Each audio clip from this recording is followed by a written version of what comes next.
तो इनका प्रश्न है कि सन्यासी जी, मैं अपने स्कूलों में देखती हूँ कभी कभी बच्चे मनोरंजन तो करते ही हैं, और उसके बावजूद कई बच्चे टीचरों के सामने नृत्य भी करने लगते हैं। देखिए, इसमें दो बातें हैं। पहली कि अगर सिर्फ बच्चे ये सब करते हैं, सिर्फ बच्चे ये सब करते हैं, तो उनको अनुमति नहीं मिलती, क्योंकि टीचर भी इसका समर्थन करता है, इसलिए बच्चे ये सब कर पाते हैं। ठीक, तो बच्चे मनोरंजन करते हैं। अब आपके उस स्कूल में बहुत नामी टीचर भी होंगे, माने जो प्रिंसिपल होंगे, बहुत बड़े बड़े टीचर भी होंगे, तो वो इन सब चीज़ों को ज़्यादा समर्थन नहीं देते। वो बहुत पुराने होते होंगे, बहुत उम्र के होते होंगे, समझते होंगे सभी चीज़ों को, तो ज़्यादा इन सब चीज़ों को समर्थन नहीं देते होंगे। देखिए, क्योंकि टीचर भी ये सब धारणाएं रखता है, इसलिए बच्चे कर पाते हैं।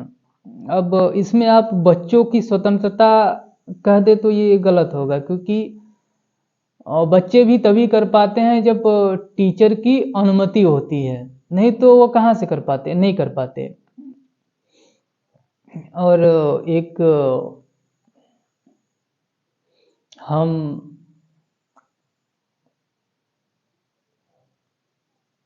एक सामाजिक जगह भी है, तो उसका सहारा लेकर के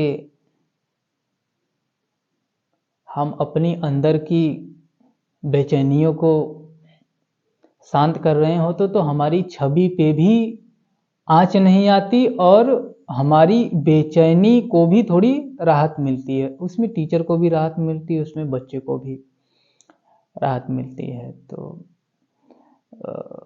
सवाल बहुत गहरा है। अगर हम आज से 2600 साल पहले या महाभारत के समय में, रामायण के समय में, ऋषियों के समय में, इन समयों में अगर जाकर के देखें तो उस समय बच्चे जाकर के पढ़ते थे, ऋषियों के पास जाते थे, तो वहाँ पर उनको पढ़ाई के साथ साथ आत्मज्ञान भी सिखाया जाता था।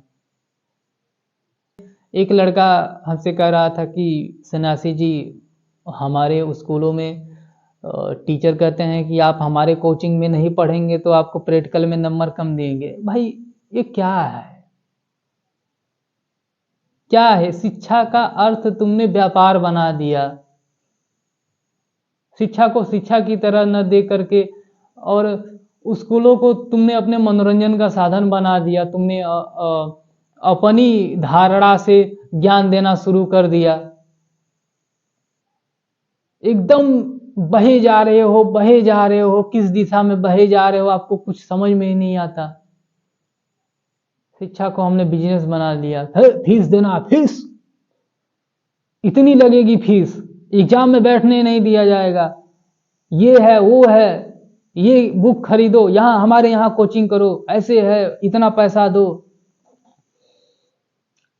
अरे भाई, एक लड़का बैठा है, आप बढ़े जा रहे हो, बढ़े जा रहे हो, कौन सी पढ़ाई चल रही है? आप अपना छूत छुड़ा रहे हो, बढ़े जा रहे हो, फड़फड़ फड़फड़। वहां पीछे बेचारों को कुछ समझ में नहीं आया है। फिर उसे नहीं समझ में आता, आप कहते हो कि कोचिंग करते हो, हाँ कोचिंग में आना, हमारे कोचिंग में फिर से पढ़ाया जाएगा दोहरा करके। कौन सी पढ़ाई कर रहे हो आप? ये क्या तमाशा लगा रखा है?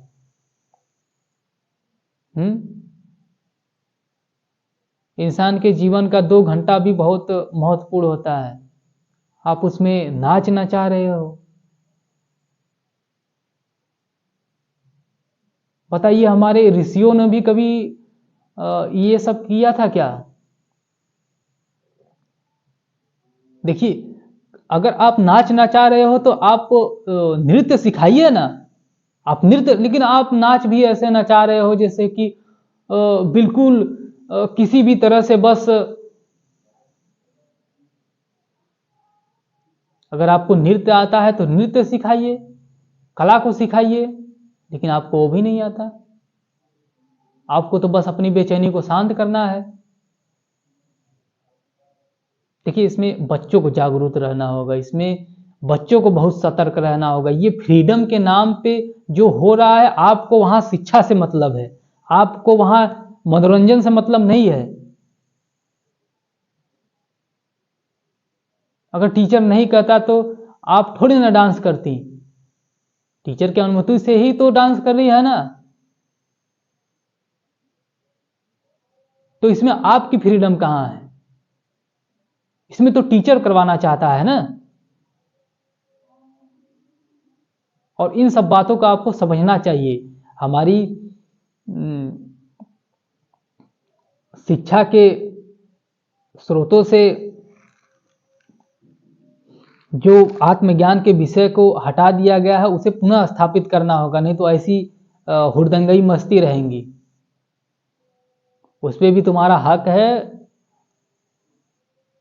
उसको भी जानने की कोशिश कीजिए, उसको भी समझने की कोशिश कीजिए, वरना ऐसे ही रात को नींद नहीं आएगी, ऐसे ही रात को खलबली मची रहेगी, ऐसे ही रात को आप बेचैन रहोगे। आपने शिक्षा से जिस पे आपका हक था उसे पूरी तरह से हटा दिया गया है, आत्मज्ञान को हटा दिया गया है, कलाओं को हटा दिया गया है, तरह तरह की अंदरूनी जो कमजोरियों को ऊपर विद्या सिखाई जाती थी उसको हटा दिया गया है। तो इस तरह से बेचैन तो रहोगे ही आप,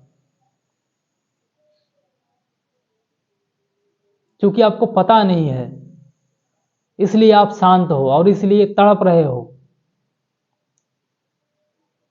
और नतीजा यह निकलता है कि उस तड़प का इलाज करने के लिए तुम अपने मन में छवि बना लेने लगते हो कि एक दिन राजकुमार आएगा, एक दिन एक राजकुमारी आएगी तो हमारी बेचैनी खत्म हो जाएगी। भाई, और गर्थ में चले जाओगे, तुम गलत जगह जा रहे हो, जिंदगी पूरी नर्क हो जाएगी तुम्हारी। अगर आत्मज्ञान नहीं रहा तो इसे समझने की कोशिश कीजिए।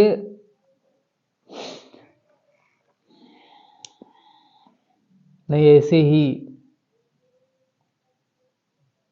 तमाम तरह की घटनाएं घटती रहेंगी, सिर्फ स्कूलों में ही नहीं, आपके आसपास, आपके बाजार में, आपके जितनी भी संस्था है, हर जगह धर्मों में भी ये घुस जाएगी मनोरंजन। दिवालियों पे क्या होता है, मिठाइयाँ चमकाते हो, कभी दिवालियों के बारे में पढ़ा नहीं है तुमने।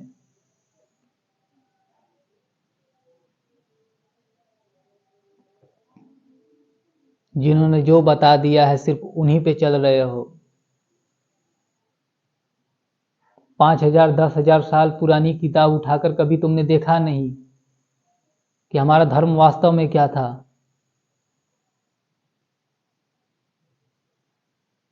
कितने लोग हैं जो गीता के 5वें अध्याय के 4थे श्लोक को जानते हैं?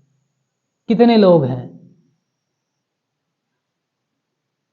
लेकिन दिवालियों को तुम्हें अगर कोई कह दिया जाए कि बहुत ठीक तरीके से तुम अपने त्योहारों को नहीं मना रहे हो, तो तुम एकदम आतुर हो जाओगे कि नहीं, ये धर्म विरोधी कहां से आ गया। देख, कभी अपने ग्रंथों को भी उठा करके देख लो, उसे समझ लो।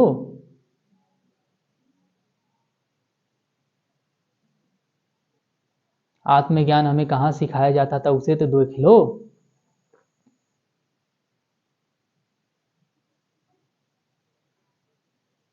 लेकिन जिसने जो भी बता दिया है उसी बेड़ियों पे चल रहे हो। हमारे चाचा ने ये बताया था, दादा ने ये बताया था, मामा ने ये बताया था, खाखा ने ये बताया था। अरे कभी अपनी बुद्धि का भी इस्तेमाल कर लो, हैं?